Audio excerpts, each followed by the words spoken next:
జగన్ ను ఎలాగైనా అధికారంలోకి రాకుండా అడ్డుకోవడానికి తెలుగుదేశం పార్టీ అధినేత నారా చంద్రబాబు నాయుడు శతవిధాలా ప్రయత్నిస్తున్నారు. జగన్ పాదయాత్ర తర్వాత పార్టీకి కొంత మైలేజీ పెరగడం, అధికార పార్టీపై అసంతృప్తులు పెరగడం, వైసీపీలో చేరికల జోరు ఊపందుకోవడంతో తెలుగుదేశం పార్టీ సెంటిమెంట్తో పాటు జగన్ అధికారంలోకి వస్తే ఏపీలో ఏం జరగబోతోందనేది 3D సినిమాలో చూపించాలన్న నిర్ణయానికి వచ్చింది. జగన్ పట్ల ఉన్న సానుభూతిని, సానుకూలతలను క్రమంగా తొలగించేందుకు తెలుగుదేశం పార్టీ వ్యూహాలను రూపొందించుకుంటోంది. ముఖ్యంగా గుంటూరు, కృష్ణా, పశ్చిమ గోదావరి జిల్లాలు గత ఎన్నికల్లో తెలుగుదేశం పార్టీకి అండగా నిలిచాయి. పశ్చిమ గోదావరి జిల్లా అయితే టీడీపీ గత ఎన్నికల్లో క్లీన్ స్వీప్ చేసిందని చెప్పాలి. ఈ 3 జిల్లాల్లో క్రమంగా రాజకీయ సమీకరణాలు మారుతున్నాయి. నిన్నటి వరకు వైసీపీకి ఈ జిల్లాల్లో ఎంపీ అభ్యర్థులు కూడా దొరకరని టీడీపీ భావించింది. కానీ క్రమేణా సీనియర్ నేతలు వైసీపీ బాట పడుతున్నారు. జై రమేష్ ఇప్పటికే విజయవాడ వైసీపీ ఎంపీ అభ్యర్థిగా ఖరారైనట్లేనని టీడీపీ భావిస్తోంది. ఏలూరు నుంచి వైసీపీ తరపున మాజీ కేంద్ర మంత్రి కావూరి సాంబశివరావు బరిలో ఉంటారని అంచనా వేస్తోంది. గుంటూరు నుంచి కూడా ఒక ప్రముఖ పారిశ్రామికవేత్తను రంగంలోకి దించేందుకు వైసీపీ ప్రయత్నిస్తున్నట్లు పసిగట్టింది.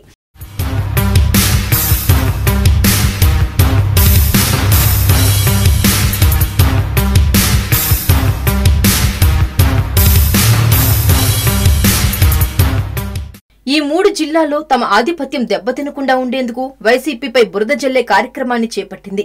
ముఖ్యంగా పార్టీ అధినేత జగన్ అధికారంలోకి వస్తే అమరావతిని రాజధానిగా ఉంచరని, వేరే ప్రాంతానికి తరలిస్తారన్న ప్రచారాన్ని క్షేత్రస్థాయిలో టీడీపీ శ్రేణులు చేస్తుండడం గమనార్హం.